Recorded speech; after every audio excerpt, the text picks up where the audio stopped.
Hi everyone, thanks for joining us for another one of our popular Q&A sessions. Today we have some amazing expert speakers who are going to talk to you about AML in the crypto world.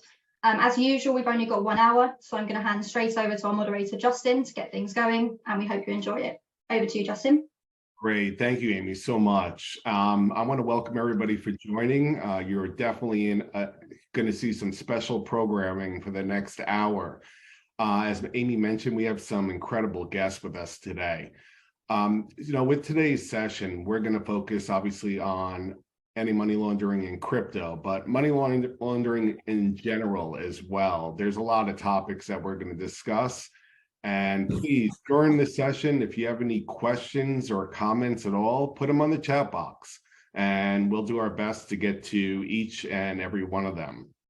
So let's do the introductions. We have three esteemed colleagues of mine. First one, Michael Hearns. So Michael is an AML and terrorism financing trainer and instructor. He's got a string of books called the Cade Taylor series of books. Definitely check it out. He's a college professor, a technical advisor for film, and also a producer. And lastly, he also went undercover in the Medellin drug cartel for 11 years. Just want to add that at the end. Next, Dennis Lamel. Dennis was in the FBI for 28 years as a special agent. During that time, he amassed extensive major case as a street agent, supervisor, and senior executive, but particularly in complex, document, and labor-intensive financial-related investigative matters. In 2000, Dennis was promoted to the chief of FBI's financial crimes program. And this followed kind of the series of attacks on September 2001. But Dennis formulated, established, and directed the FBI's comprehensive terrorist financing initiative. And lastly, we have Louis. Louis has over 20 years of extensive experience in financial crime prevention, investigation, and remediation. After qualifying as a chartered accountant, Louis specializes in investigations and disputes, and he's also a member of the FCA. So gentlemen, it's great to have all of you today. I appreciate it, and I'm sure our audience will too. Welcome. Thanks. My pleasure. So let's get started with the first question. And Louis, I'm going to start with you on this. And it's really in regards to the current climate in crypto. I mean, there's a lot of issues going on that's circulating in the media. But I guess my question is, how could these events trigger more laws and regulations or even new ones? I think you're right. It's very polarized at the moment. I think in the current climate, there's things happening at a global level of state interest over who wants which country wants to be ahead in new technology.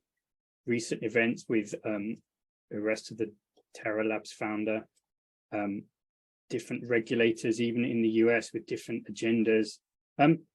What seems to be happening is a climate of regulation by enforcement. I'm seeing it, and specifically recent very public discussions between, say, Coinbase and the SEC. I think they're going to create not so much new regulations, but clarity of regulations, rules of the road. There's a lot of stuff out there, but some of it is contradictory, and it's a really hard roadmap for firms to follow. And even though it looks painful, I think the crypto markets and the people working in digital assets want that certainty. So it feels it's almost like that case is like a band-aid that needs to be ripped off to lead to a positive outcome and to really define the rules of the road. All right, thank you, Louis. Dennis or Michael, you guys want to chime in? Well, I think there's, if I can, Michael, I'm sorry, I jumped you there. But, no, man, go ahead. I think there are a lot of dynamics at play, and you got to look beyond crypto into the entire cyber domain. And I think one of the things that is going to be very challenging is that this is really a new area, and there isn't a lot of experience in terms of understanding the environment and looking at really the roadmap. And what it comes down to, I think, is kind of traditional crimes that are being repackaged. And when I talk about money laundering, I look at it as the financial system is a facilitation tool or a detection mechanism. And as somebody who really works on the side of detection, here's a new domain that presents new challenges and new opportunities for the bad guys. Thank you, Dennis. And Michael. Well, I agree with Lewis, and I agree with Dennis in that respect. I also think enforcement always comes after action. Law enforcement is always reactive, not proactive. Jokingly, we always say when seconds count, cops are minutes away. So in the same respect, after a lot of these cyber crimes have occurred, after a lot of these cyber scams have occurred, all of a sudden the light bulb is going off, and we're now saying, hey, we need to come up with stronger regulation. And much like what Lewis said, it's going to have a lot more clarity, but also with clarity is going to come an enhancement as well. There'll be a lot more due diligence, and there'll be a lot more onus, as Dennis was saying, on the actual private sector to police themselves. Yeah, I think if I could just jump on top of what Mike said, I think it's really critically important is that in money laundering and fraud and financial crimes, we are inherently reactive. And I think that's a great point, is that this is another dimension of being reactive and becoming active. And so I kind of like to use the analogy, because I still do a lot of terrorism work and terrorist financing. And I like to use the analogy of getting left of boom and getting out in front of and being proactive and innovative to the extent we can. And so I think, again, this is an area where we've got to start to think more broadly about how do we develop and implement more innovative means. And Mike, to the point you just made too about the private sector, this is where public and private partnerships become so important. It's we really have to combine resources and collaborate and come away with where are the best practices we can develop from a public-private standpoint and try to get out in front of the problems. 100%, and I think we'll probably, sorry, Justin, we'll probably touch on the public-private partnerships a bit later. This is such new technology, and it's been adopted so fast. I mean, even if it's 10 years, that's still very fast. And the regulations are just running to catch up. And different regulators are doing things very differently. For example, that the Dubai regulator for virtual assets already has an office in the virtual sandbox metaverse. That's interesting. And from Louis, from an FCA perspective, what do you see going on here? So from the FCA, from the UK perspective, and I should just say I've formerly worked at the FCA. I don't work there now, so I'm not representing their view. But in the UK, there is a registration process for all crypto firms, and that has not been without controversy. That process is very difficult, and I think they've declined over 200 or 300 firms, with only a handful actually registered with their licenses to operate as virtual asset service providers in the UK.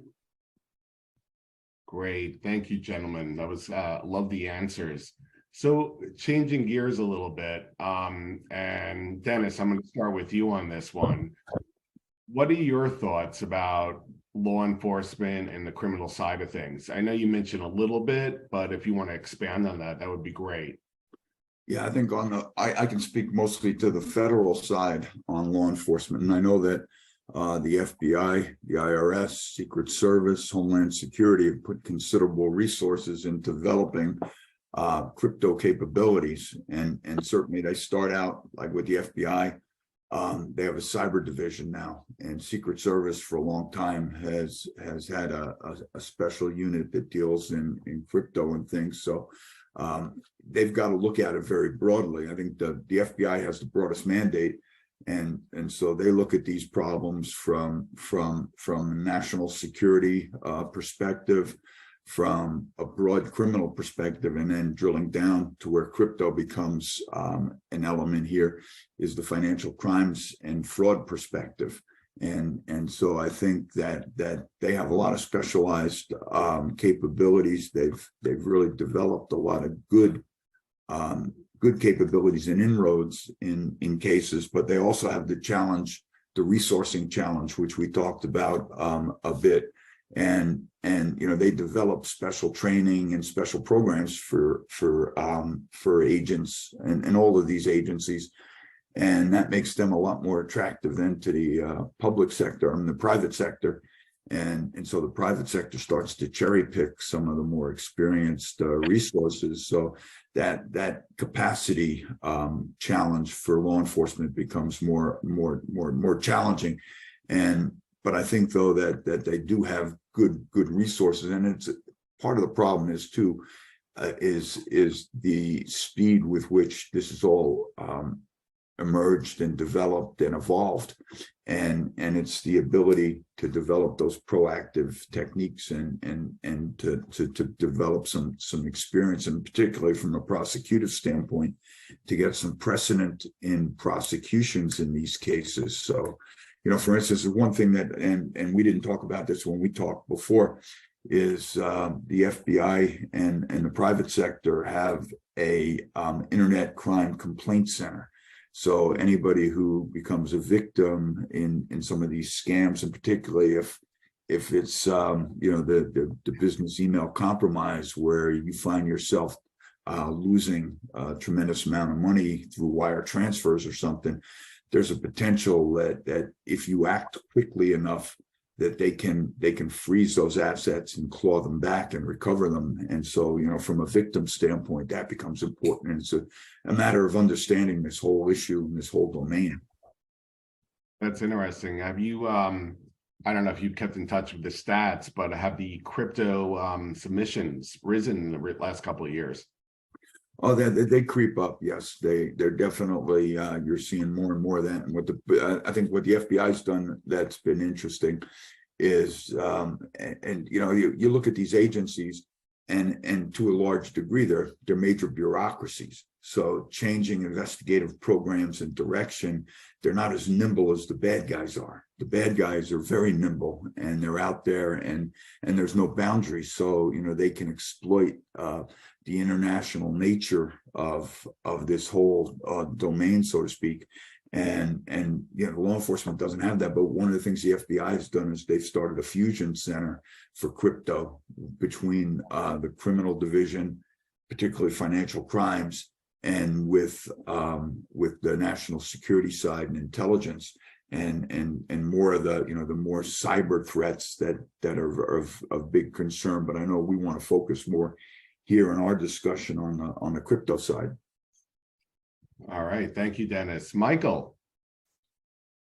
Yeah, everything Dennis said, I totally agree with. The actual FBI website is IC3, and their report actually came out late yesterday afternoon, and I was lucky enough to get my hands on it. In answer to your question about a rise in cryptocurrency crimes, the rise right now is at $3.3 billion, and it's almost a 184% increase since last year, and almost 129% since the year before. But what the FBI is doing with the IC3 is they're starting to meld and amalgamate cryptocurrency crimes under what they call basically romance scams. And you have to remember something, that those are only the people who are reporting a crime. Some of the people are reluctant to go because they're embarrassed. They feel chagrined. They feel that they were scammed, and they don't want to perpetuate it. But the people who are actually making the complaints, like Dennis mentioned, the FBI does have the IC3 website for them. And like Dennis said, if you get in there fast enough, you can probably stop the hemorrhaging before it occurs. But the cryptocurrency landscape is oftentimes lumping money laundering based on crimes that have happened in the crypto environment. Meaning that if I had cryptocurrency and Dennis stole my cryptocurrency and then Dennis used it, they consider that a money laundering crime, and it gets lumped into that category. Great. And I don't know if you had a chance to go through the full report, but what are some of the typical scams that were included? I didn't go through the full report in that respect, but some of the scams that are being reported are basically people having what they call unhosted wallets, having their currency taken from them because they're basically trying to get in and get out. They're looking for what they call a fiat off-ramp, basically a place to park their currency in the crypto environment and then turn it back into fiat currency. So a lot of that is like a flash and dash. And the true cryptocurrency trader who wants to hold on to it for a long period of time is not really conducive to the money laundering environment. The money launderer wants to get into crypto, basically has a way to try to hide their trail. But what they have to recognize, and I'm like Dennis, I give a lot of analogies. It's like you taking a lot of turns in your car, hoping no one follows you, but all someone has to do is check your GPS. So it really doesn't work to go from fiat to crypto back to fiat again. The crimes really don't change. I think Dennis would agree with me. Tried and true methods oftentimes are the best methods. They're proven, they're established, and many true money launderers who are already in a fiat environment don't want to go crypto back to fiat. That's an extra step to detection, an extra step of loss, an extra step of being discovered. So that's where I see it from here. Great. All right. Thank you, gentlemen. Louis, from the corporate perspective, like what crypto AML risks are you seeing with firms dealing with?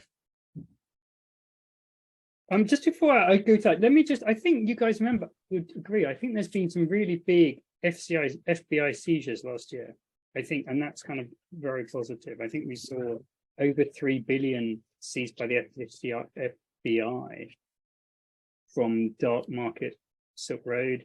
We saw over 3 billion seized from the Bitfinex hack. So these investigations, you say these units, they are coming together and producing results, and it's huge money. Corporate risks. It is the kind of issues you've got. Anonymity of wallets. You've got the transparency of the blockchain. You've got the regulatory uncertainty. You've got a lot of things that firms have to deal with. Like if you're a kind of a crypto firm, you've got to do your traditional KYC. You've got to know your customers. You're going to have to protect against the risk that your firm could be used by bad actors for illicit transactions. And that's a real problem. And then so you've got to have the traditional tools, but also some more specific blockchain tools, because if people are paying money into you, you need to be able to look at where that money's coming from. Is it a fiat on or off ramp, or is it from another wallet? And you can look at that wallet and you can hop back and you can see what other wallets that's associated with. You've got to be aware of sanctions as well, because now the OFAC sanctions list include wallets. So you've got to make sure that you're not inadvertently breaching sanctions by accepting funds from a sanctioned wallet. Or even and that can go back 2, 3, 4 hops through different wallets. So it's a very challenging environment.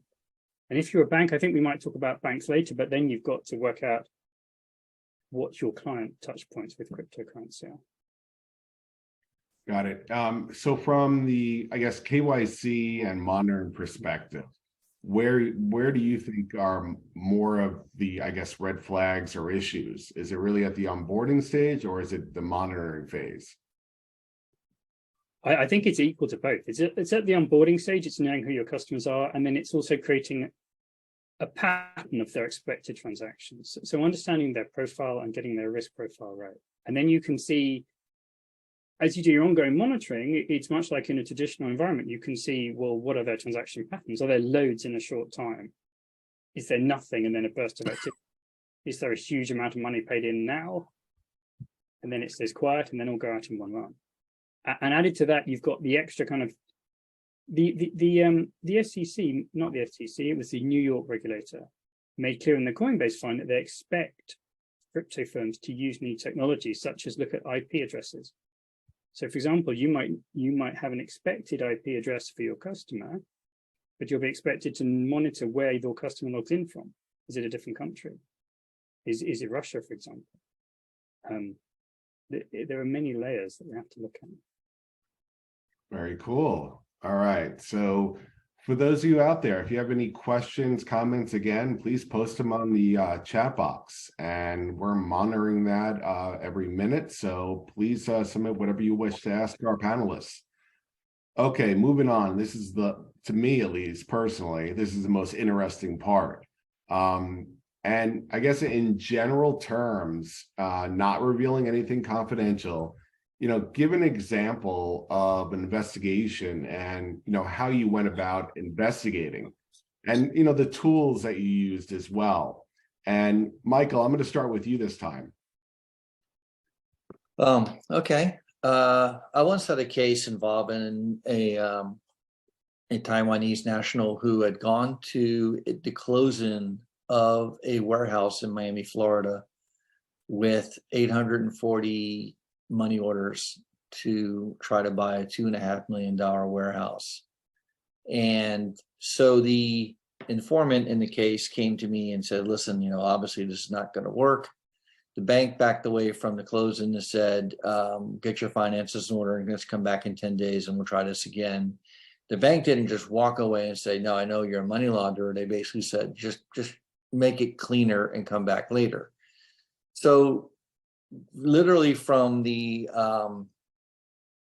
CTR that they had to fill out, there was a false address on there. From that false address, it was just a matter of pulling strings, and kept pulling more addresses and then finding 8 or 9 different people with the same Florida driver's license attached to that address, all of them different of nationalities and different groups.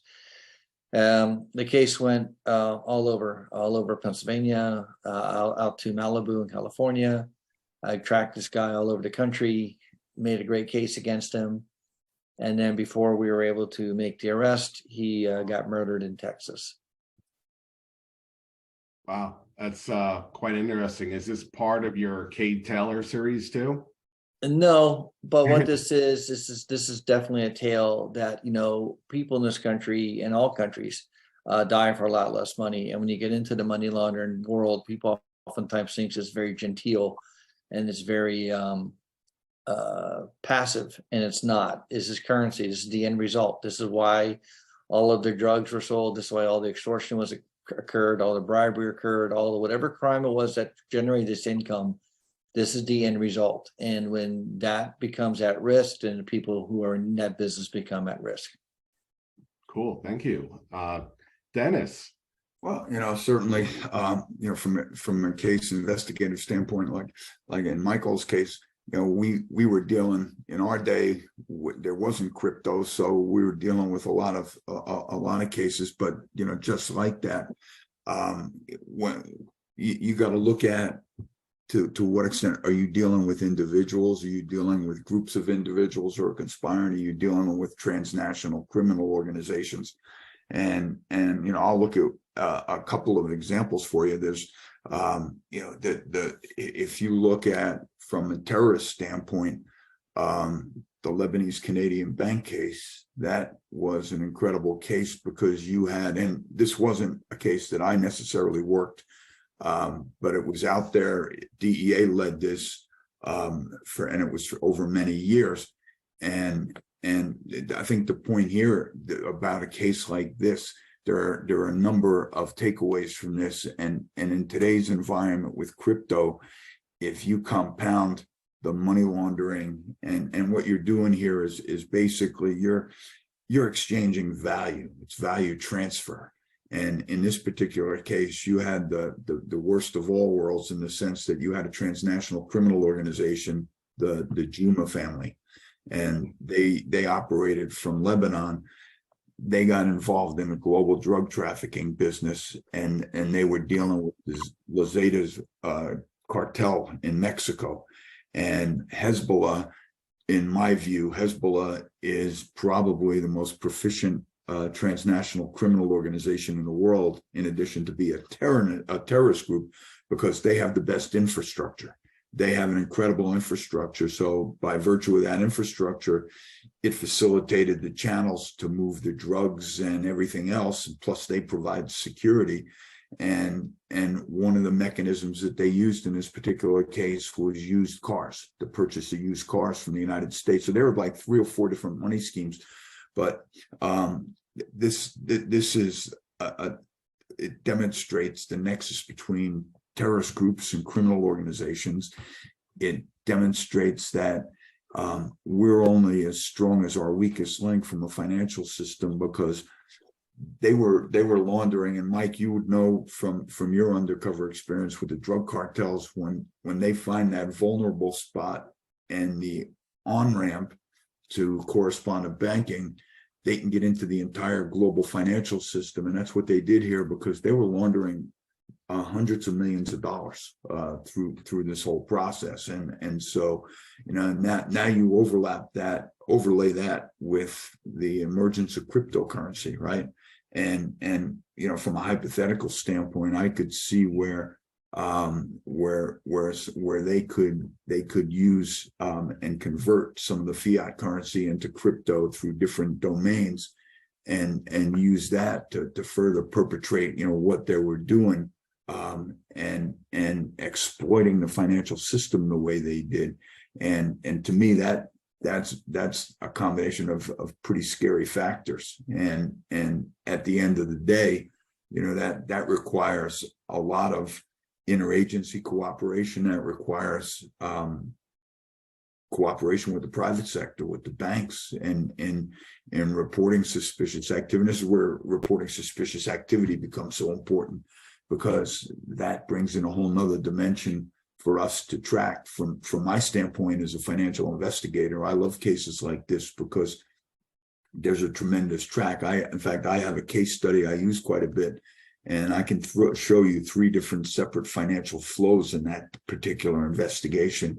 And in fact, the Juma crime family were actually helping the Lazedas launder money, because the Lazedas at their end, they were dealing, one of the tracks was they were dealing with drugs in the United States, and then they had the problem of using like the trade-based money laundering techniques, the black market peso exchange type of situation, to bring that money back to Mexico. And they relied on the Juma transnational crime syndicate to be able to do that for them. So that case for me, again, it's not specifically a case I worked in, but it was a case I'm very familiar with and I've done a lot of tracking on, and it just shows you a lot of the vulnerabilities in the system. And just to sum that up, if in fact crypto had been available at that time and they were comfortable with it, I could see where they would have exploited that in part of the scheme. I just kind of want to say what Dennis said about Hamas and Hezbollah. People don't realize that they have a global outreach. People sometimes think that it's just a Mideast region of the world situation, but they have a very strong presence in South America. Yes, that is in one of the Kate Taylor books, actually. And they have a very strong presence in South America. And I remember one time in Miami, we had seized $6.8 million. And at the time, Nicholas Brady was the U.S. Treasurer, and he was in Miami at the time. So they drove him out there to the seizure, and I'm standing there with all this in this house with $6.8 million, and in comes a guy whose signature is on the money. And I'm like, you signed all this, and here it is. Here it is. Wow. Amy, we should have really charged for this. Louis, I can't forget you from the regulatory corporate perspective. I want to hear from you and what your experience entails. So I have to say, full disclosure, I've never risked my life or gone undercover. And I admire anyone who has. For me, I kind of think of it in 2 big chunks. So I think there's been some reports which identify on-chain illicit activity, and they put that as about 20 billion during 2022.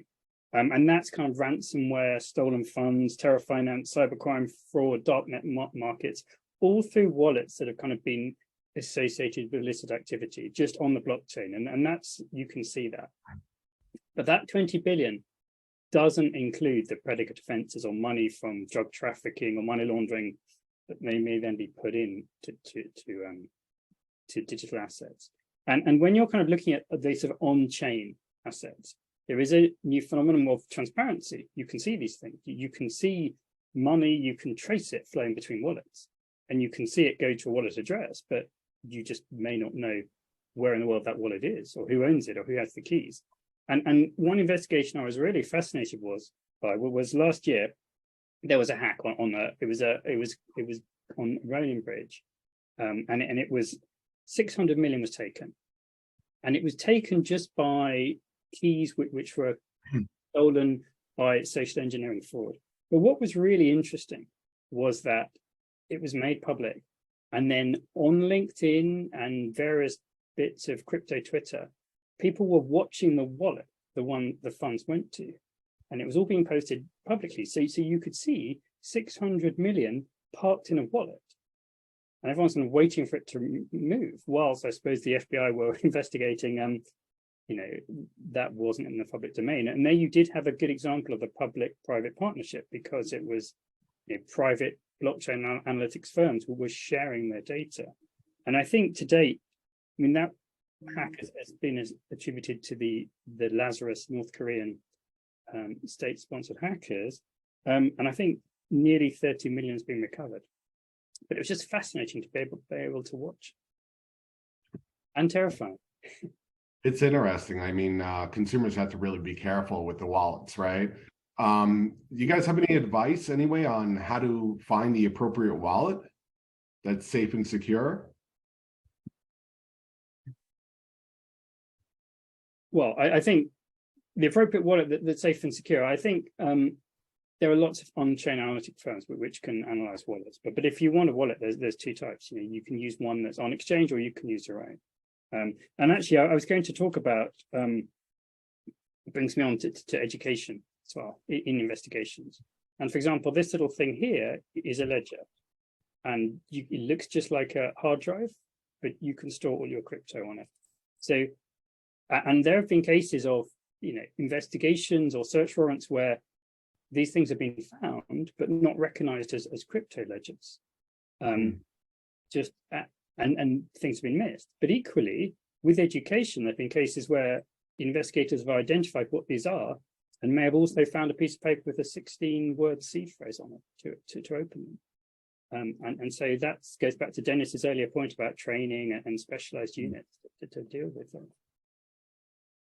Very cool. Thank you, guys. And Louis, staying with you, what's your advice on dealing with new customers during the KYC process, and also with the ongoing monitoring? We talked about it a little bit, but if you want to get a little bit more in depth with it, that would be great.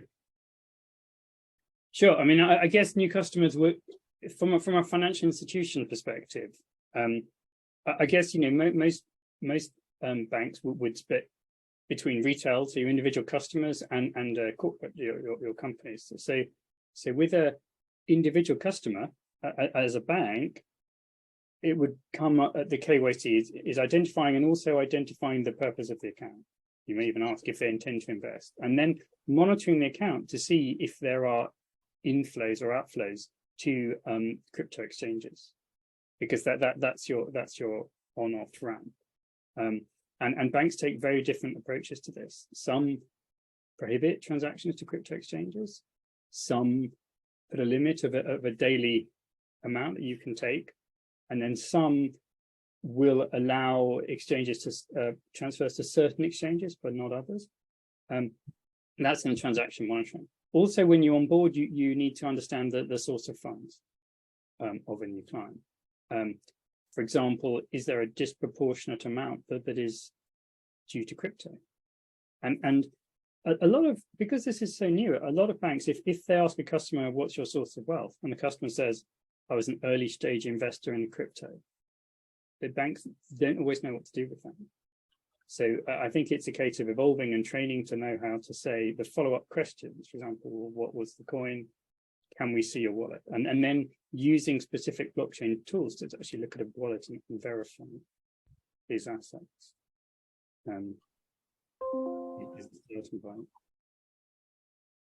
Great. All right. Thank you. Oh. Sorry, go ahead. So for corporates, it's slightly different because you're looking to understand their own exposure to crypto. for example, their own AML systems, or whether they expect to have exposure to crypto, and how that fits within your own risk appetite as a financial institution.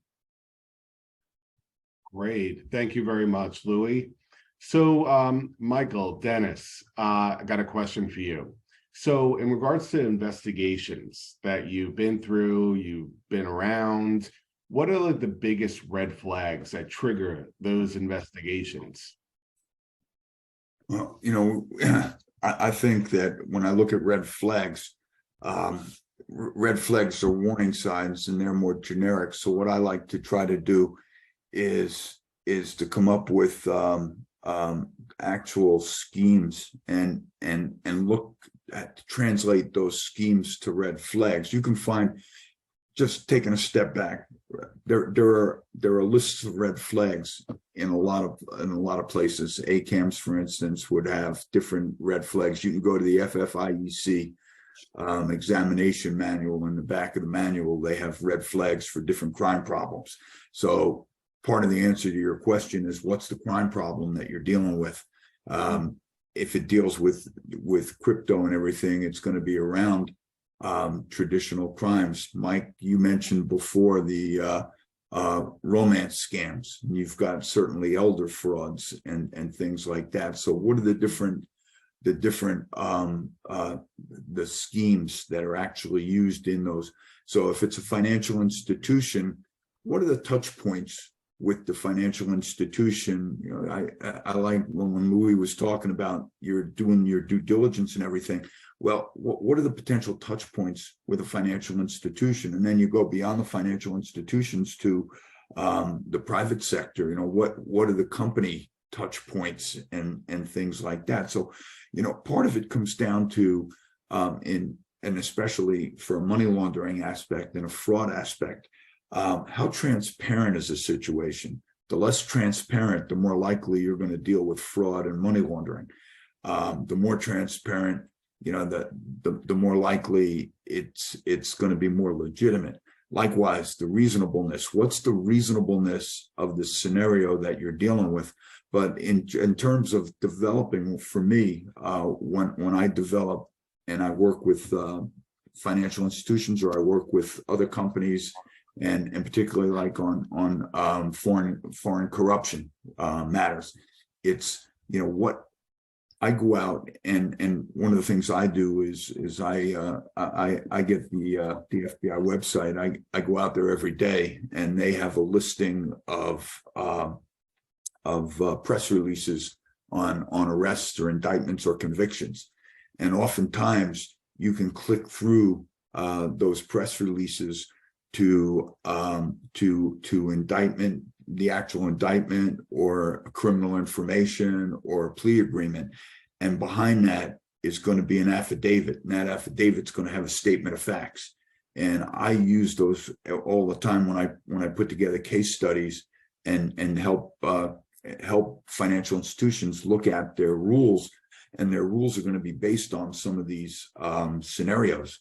I help them. I go to that statement of facts, and you scrub the statement of facts, and you can see the actual money laundering scheme or the fraud scheme. I think in a lot of these crimes, whether we're dealing with the cyber stuff or if it's just your traditional criminal activity, your predicate offenses, whether it's drugs, whether it's anything else, they have to, at some point, they're going to need a financial institution. They're going to need to move the money through financial institutions. So that requires money laundering. And there's also, when you're going to use the financial institutions, and Louis was talking about doing their due diligence and things, well, they're going to commit fraud because they're going to make fraudulent representations about the reasonableness or the legitimacy of that money. And those are ways that you can develop those warning signs or flags that again, were the touch points to your institution. Got it. Great. Thank you, Dennis. Michael. Well, once again, Dennis and I literally read from the same page, but I look at it more also. Some of the red flags I see are peer review. Why does this business or why does this individual have such a large, vast amount of income when someone comparable to them doesn't. When I teach a lot of my classes, I come up with 17 items of how you can assess someone's net worth, and then 19 items of money laundering. And you often find that some of those items will actually dovetail with each other. Dennis is right. Eventually the money has to go into a financial institution of some sort, but not all of it goes into it. Some of it goes into, like we talked about earlier, the black market peso exchange or the pillow market. Some of it's used for black market goods. And we oftentimes think regionally. We think about what we're doing where we live is normal for the rest of the world. And to be an effective money launderer, you really need to think globally. You need to recognize that if there's a naval blockade off of Haiti, how is that going to affect money flow? Is there a telephone strike in Colombia? How is that going to affect money flow? And also, being Miami based, I'm not thinking of myself sitting in New York City. I'm thinking of myself, well, heck, I know islands in the Bahamas, and I've been there where I can fly in on an airplane and there's a bank the size of a photomat booth at the end of the runway. And I can just drop off a suitcase full of cash and have the receipt wire transferred to me or sent back to me in an email or something. So different parts of the world are operating differently than where we oftentimes are. So some of the red flags oftentimes are, once again, the transient nature of the person, the transient nature of the income, the duration of their wealth. How long have you been this wealthy? How long have you had this money? How long, are you in a sustainable business? All these type of questions come to my mind when I think about red flags. Great. Thank you, Michael. Dennis. Now, Sorry, Louis, how can I forget you? So just before we move on from red flags, I think it's probably worth mentioning like there is some specific FATF guidance on red flags for virtual asset service providers, which is really useful. And that builds on the traditional ones. I mean, it's exactly what you'd expect. It's all about transactions, patterns, geography, but it has some kind of extra ones about nuances around the sender and the recipient of funds, and whether, for example, it comes from a wallet that is sanctioned, or it comes from a wallet that has had transactions with a mixer service, or it comes from a wallet that may have privacy coining. There's all these extra red flags that just to sort of layer on top of the traditional within on-chain. Okay, great. I'm happy I didn't leave you out. So Louis, sticking with you, and for the last question is, where do you see crypto laws and regulations going? Where do I see them going? Well, I mean, can I change that to where do I see them landing? I mean, I think what they need to create is an environment where you protect the markets and you protect consumers and you allow innovation, but also there's protections against financial crime. So that, to make it as hard as possible for bad actors to use the anonymity to their advantage. And I also see what I hope happens is that regulators converge. I mean, people talk about a global regulatory standard. That may be over optimistic, but I do hope we get more homogeneity in regulations so that you can't just kind of arbitrage your way along. And what I also hope is, because some of the kind of crypto space, it's decentralized by nature, is that we find a way to actually enforce regulations.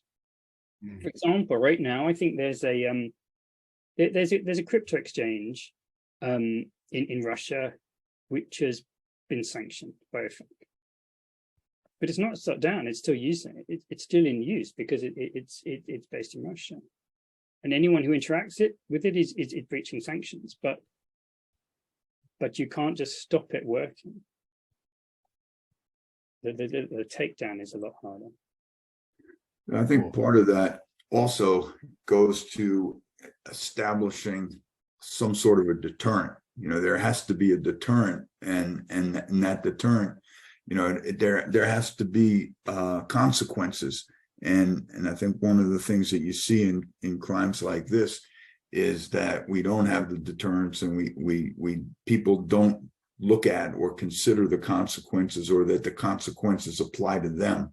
And so what we need is to reinsure that there are consequences, and the consequences are significant. Yeah, absolutely. And twinned with that is you need the international cooperation. I mean, for example, Sam Bankman-Fried was in the Bahamas for a long time before. He's extradited to the US now, I think. What was that? Yeah, he's Yeah. in New York at the moment. Yeah. Yeah, and the same with Do Kwon, who was arrested last week in Montenegro. He within hours he was charged by the US, and they're requesting an extradition. But you know, there's going to be a lot of negotiation. Will that happen? Won't it happen? I just don't know. Great, thank you, Louis. Dennis, did you want to add on, or? I'm good. Thanks. You're good. And Michael? Fine. All right. So, gentlemen, we have a lot of questions that have been rolling in over the last hour. Amy's been monitoring the message boards. So, Amy, what do we have? Great. So first question is from Kennedy. Thank you for chiming in.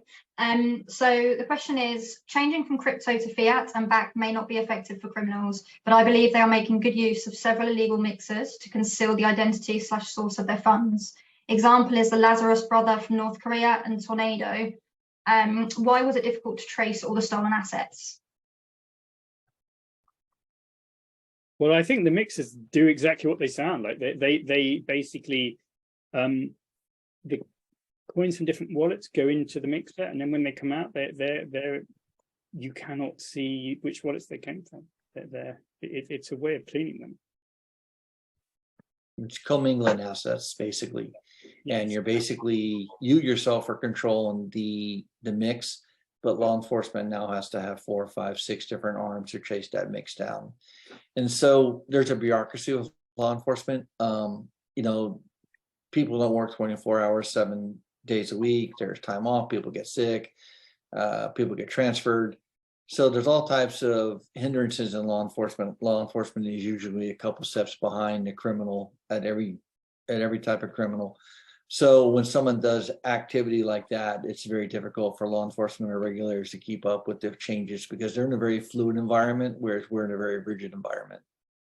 I think, you know, just following up on building on what Michael said, part of that is the lack of transparency again. But I think he hits a great point, is when you're looking at the ability of these criminals to cross international boundaries, you've got the law enforcement considerations that each law enforcement agency only has jurisdiction within their country.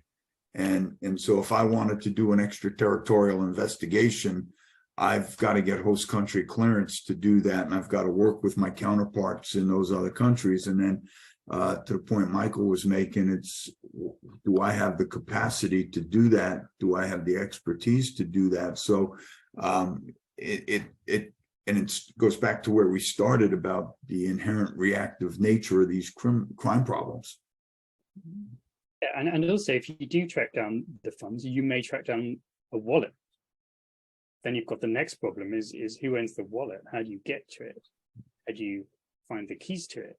And that's where the real traditional investigation skills come in, because you have to piece together things like IP addresses that have been used to access that wallet. You maybe have to track down other wallets it's interacted with, or any exchanges it's used. And if there's been any KYC done at any time to any wallets kind of connected to it. It's all about patterns and networks. Great, thank you guys. Thank you for all chiming in. So the next part I'm going to break down. So it's from Ganesh, and it's 2 kind of separate questions joined together. So are there any systems which generate an alert on platforms whereby crypto trading takes place? Is the first part, if anyone knows. Yes, but I think there's 2 parts to that question again. Is if you're a bank and you want to see money from your bank to flow to a crypto platform, then you set up an alert for that particular transaction type. If you're on a transaction platform, a crypto exchange, then there are tools that they're just like traditional transaction monitoring tools, and you configure them for the rules that you want to. But then you add Thanks. to layer. Great, thanks, Louis. So the second part of the question then is, are the alerts being investigated, and on what factors do analysts determine whether the trade is suspicious or non-suspicious? Well, I hope they're being investigated, and it's very similar to traditional level 1, 2, and 3 transaction monitoring and investigation and clearance levels, and you will start with, but you will have extra factors of what wallets the funds have come from. You need to look at that and match it against your customer profile or transaction history profile. And if you really want to know more about this, I think the Coinbase fine is particularly instructive. I mean, it's only about 40 or 50 pages, but it talks in detail about a transaction monitoring program within Coinbase and what the expectations are. And that's really helpful.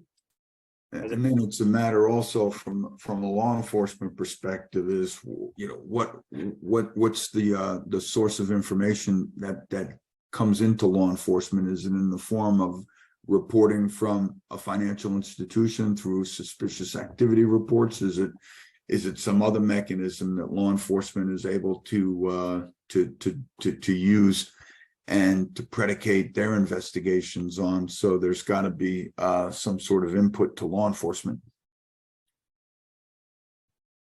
Great, thank you, Justin. I think you had something to say as well. No, I just saw a question that I'd like to get to for Michael and Dennis, if you don't mind, Amy. Michael, Dennis, have you noticed an uptick in cartels using cryptocurrency to fund their illegal activities?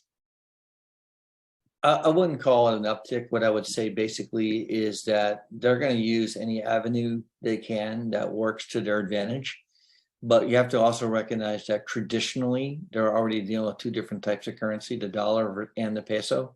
So you have a conversion aspect there already. Now to add a third currency to it is another, I hate to use the word layer because we use that in money laundering all the time and it's kind of an overused term, but it's another level of possibility for detection, possibility for loss, possibility for theft, possibility for discovery. So I don't see them using it nearly as much as people may think they are. There's a very good network already in place, and it's worked effectively for a good 25, 30 years. Some tweaking here and there, but the parallel market and using MSBs at the border states, also trade-based money laundering, those type of things are working very well for them.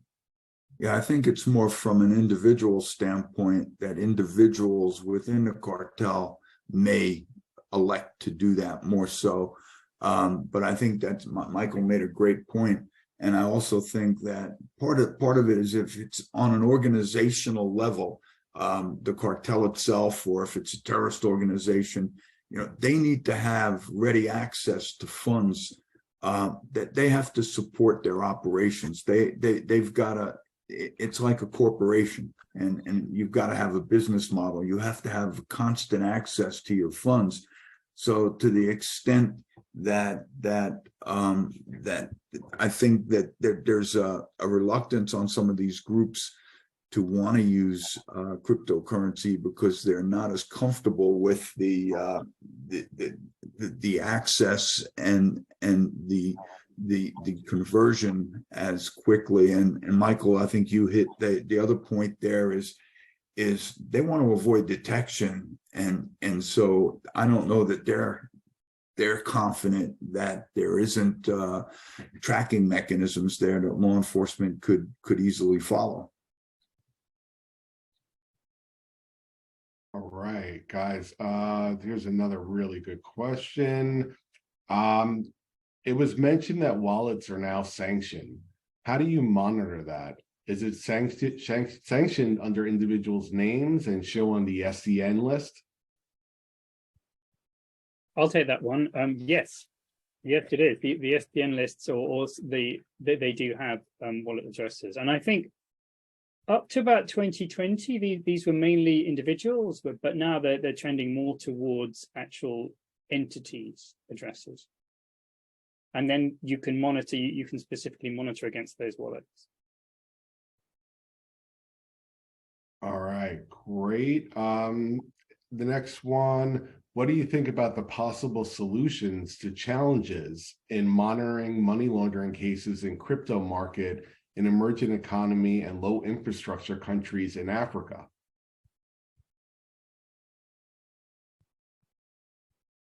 Little curveball. Well, a lot of the based on the report I read last night, a lot of the investment crimes we're seeing, i.e. that also have a fraud aspect to them, of course, are actually moving from the West African countries more into Southeast Asia. There's once again, we're back to the same old VEX, and the VEX is what we're doing in the United States or Great Britain is different than what's being done in other parts of the world. Is it being done better? That's not what I'm saying. What I'm saying is being done different. And we have our own rules and regulations, and we're trying to gatekeep our own economy and our own banking system, our own financial markets. But that does not mean that the rest of the world is. And so oftentimes, even though both Dennis Lewis and myself have proffered solutions and ideas that can be used to stop this activity from happening, it doesn't mean that there's not going to be a widespread case of willful blindness for a financial institution, a banker, or a country that's behind the power curve economically. Okay, great. Here's a question for Louis. With the current uncertainty in the markets and banks, do you think cryptocurrencies will take over regular fiat? I've seen that in Japan. You have now Bitcoin ATMs. I think that's the big question, isn't it? I think it's really worth remembering here that the Bitcoin was created, out of the 2008 financial crisis, right, as an alternative currency, and right now it's seeing a moment as confidence in the financial system sort of slightly falls after SVB, etc. The price of crypto has risen. Do I see it taking over? No. Do I see it growing? Yes. But what I do see emerging more is not the individual coins. It's more of a state-backed digital currency. And pretty much every country is developing those at the moment. I think there's the Chinese digital yuan, I think there's the new Fed in the US, there's the Bitcoin. And I think these have been being developed for a long time. And I think that is part of the future. Great, thank you, Louis. Go on, Justin. No, please go right ahead. Amazing, thank you guys. I think that's all we've got time for today. Once again, a really informed discussion. A massive thank you to our moderator, Justin, and to our panel guests, Michael, Dennis, and Louis, for taking the time out of your very busy schedules to join us today. Anyone on the call, if you wanted to learn more about this topic or AML in general, please head over to our website and check out our AML specialist certification. Our new 3rd edition has a section dedicated to crypto. As usual, we'll also be sharing a recording of this session soon, so keep an eye out for it. Thank you to everyone for being with us today, and we hope to see you on another one of our sessions very soon. Thank you so much. Great. Thank you, everybody.